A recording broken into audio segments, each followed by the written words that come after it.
Hello, नमस्कार, सुप्रभात। कैसे हैं आप लोग? आशा करते हैं कि बहुत ही अच्छे होंगे और हर पल अपने लक्ष्य की तरफ अग्रसर हो रहे होंगे। चलिए शुरू करते हैं आज की क्लास। और आज की क्लास में जैसा कि हमने प्रीवियस क्लास में देखा था अपर्दन चक्र की बात कर रहे हैं और अपर्दन चक्र में हमने डेविस महोदय का अपर्दन चक्र कंप्लीट कर लिया है। अब बात करेंगे आज पेंक महोदय के अपर्दन चक्र की। यहाँ पर देखा जाए तो डेविस महोदय का जो अपर्दन चक्र है अति महत्वपूर्ण है और उसमें से कुछ बातों को यानी कि कुछ बातों का फेरबदल किया गया है। तो जो फेरबदल किया गया है वो है पेंक महोदय का अपर्दन चक्र। इसके एक मेन जो बात है वो है कि उन्होंने जो डेविस महोदय उन्होंने कहा कि अपर्दन चक्र में अवस्थाएं होती हैं, यानी कि प्रथम, द्वितीय और तृतीय। जैसा कि हमने देखा, सबसे पहली जो अवस्था थी वो थी तरुणावस्था थी, प्रौढ़ावस्था थी, जीर्णावस्था थी। अब यहाँ पर उन्होंने अवस्था का नाम चेंज कर दिया है, उसे उन्होंने नाम दिया है इंटीवकुली। वहीं पर इन्होंने जो अपर्दन चक्र है उसकी शुरुआत कहाँ से होती है, उसके अंत में क्या बनता है। जैसा कि उन्होंने कहा कि मोनोडोनाक बनता है, लेकिन इन्होंने अलग ही बताया, इन्होंने कहा एंड्रम बनता है। तो इस प्रकार से इनकी जो भी भावना है, जो इन्होंने फेरबदल किया है, तो उसको हम समझेंगे। तो यदि आप हमारे चैनल पर फर्स्ट टाइम विजिट कर रहे हैं तो आप हमारे चैनल को सब्सक्राइब करना ना भूलें। चलिए शुरू करते हैं। अपर्दन चक्र, और ये है आपका पेंक के अनुसार, यानी कि पेंक ने क्या कहा है। सबसे पहली बात, इन्होंने जो अपने विचार व्यक्त किए वो विचार इन्होंने मार्फोलॉजिस्ट मार्फोलॉजिक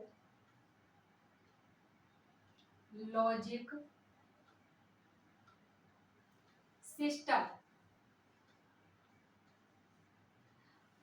या फिर मार्फोलॉजिक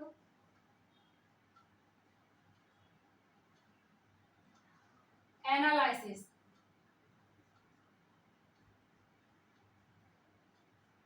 इनका जो नाम है,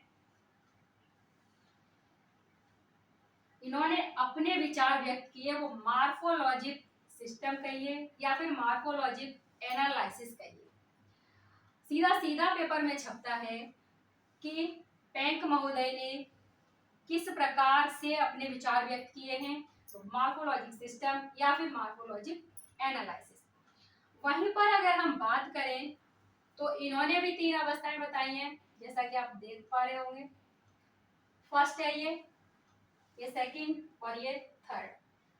यहाँ पर क्या हो रहा है कि जो पहली अवस्था है, जो शुरुआत है, यहाँ पर शुरुआत में ही एक आकृति है, उसे इन्होंने नाम दिया, एक शब्दावली है, उसे इन्होंने नाम दिया है प्राइमारम।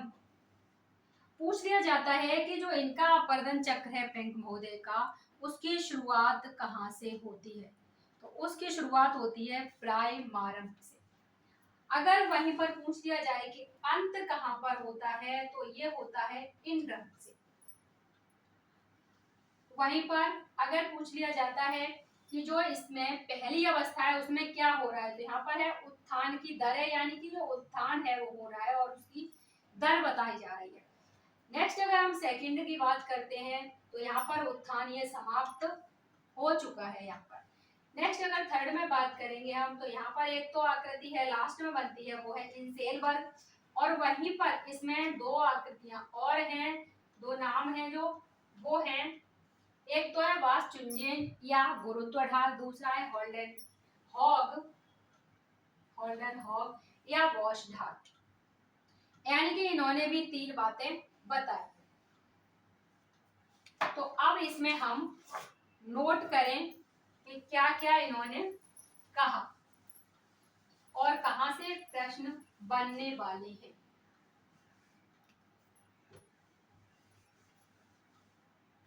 इन्होंने भी चार पंक्तियों में अपनी एक डेफिनेशन दी है तो सबसे पहले उसे देखें। इन्होंने कहा कि स्थल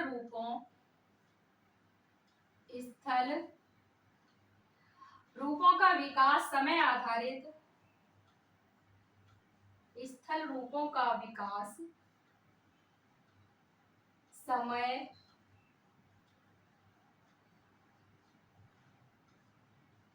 समय आधारित न होकर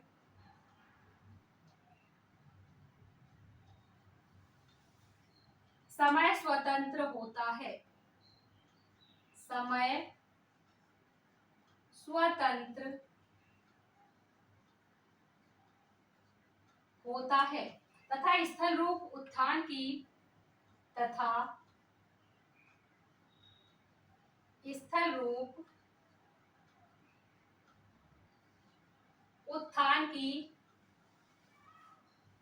दर तथा अपरदन,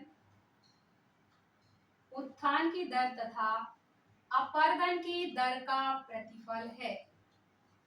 अपरदन की दर का प्रतिफल है। यानी कि इन्होंने कहा है कि स्थल रूपों का विकास समय आधारित नहीं है।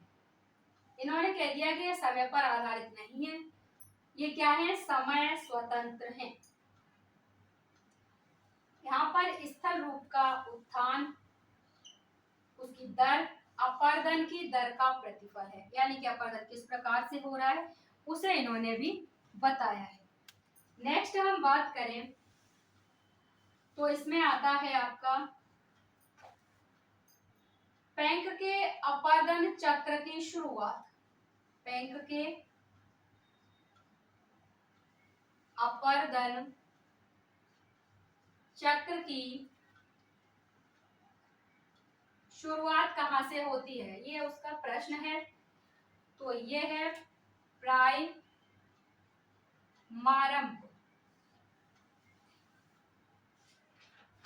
नेक्स्ट है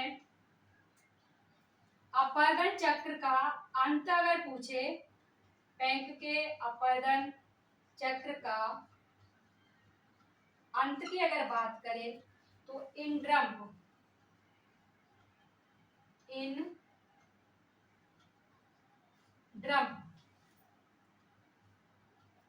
वहीं पर 3 अवस्थाएं हैं उनकी बात करें तो इसमें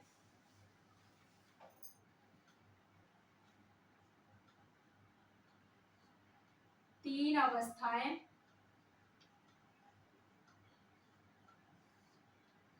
नंबर 1 आफस्ती जिंडे,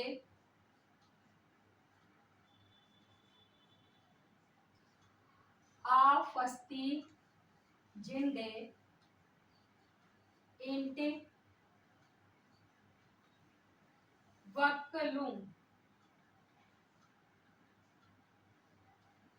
यानी कि जो अवस्था है उसको इन्होंने इंटवक्लुम नाम दिया है। वहीं पर दूसरी अवस्था की बात करें, उससे पहले अगर इसमें देखें कि इसके अंतर्गत क्या क्या आएगा, तो इसके अंतर्गत उत्थान की तीव्र दर है। तो उत्थान की तीव्र दर पूछ लेगा प्रश्न में कि उत्थान की तीव्र दर किस अवस्था में मानी है पैंक महोदय ने, तो ये है आफस्ती जिंडे इंटवक्लुम। वहीं पर अगर पूछता है पीडमांट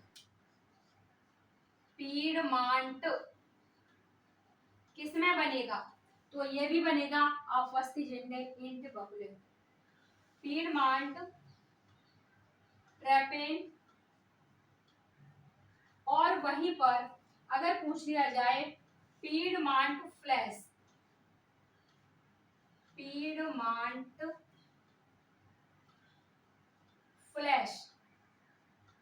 ये भी किसमें आ करती है, तो ये भी जो शब्दावली है यही पूछी जाती है और ये बनेगा फर्स्ट में। वहीं हम अगर सेकंड की बात करें तो सेकंड है ग्लीक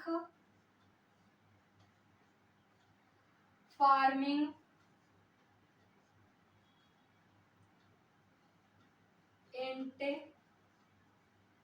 वक्लुम। अगर इसकी बात करें तो इसके अंतर्गत क्या होगा, तो उत्थान की समान दर की अवस्था, उत्थान की समान दर की अवस्था, अर्थात इसमें क्या है, उत्थान की तीव्र दर नहीं हो रही, समान दर है वहीं पर। और लास्ट में क्या हुआ है, तो लास्ट में अगर आप देखेंगे तो स्थल खंड की यहाँ पर जो उत्थान हो रहा था उसका क्या हुआ है, समाप्ति हो गई। नेक्स्ट वहीं पर थर्ड की बात करें हम, तो थर्ड है आबस्ती जिंदे, आबस्ती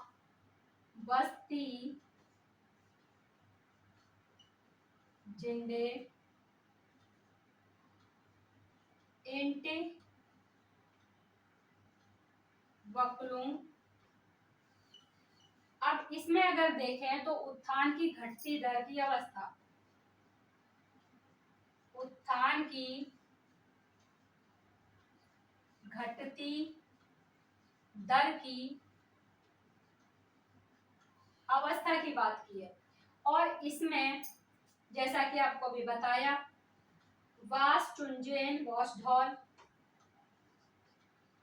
वास चुंजेन वास ढाल, और वहीं पर हाल्डन हैग, हाल्डन हैग, और आपका इंसेल वर्ग भी है, और क्या है, इंड्रम। यानी कि इसमें जो भी पूछा जाता है प्रश्न यहीं पर बनता है कि जो शब्दावली है इनसे प्रश्न पूछा जाता है, कौन सी अवस्था में कौन सी शब्दावली दिखाई देती है। तो इस प्रकार से ये आपका हो जाता है बैंक का अपवर्तन चक्र। इसमें इससे ज्यादा कुछ नहीं पूछा जाता।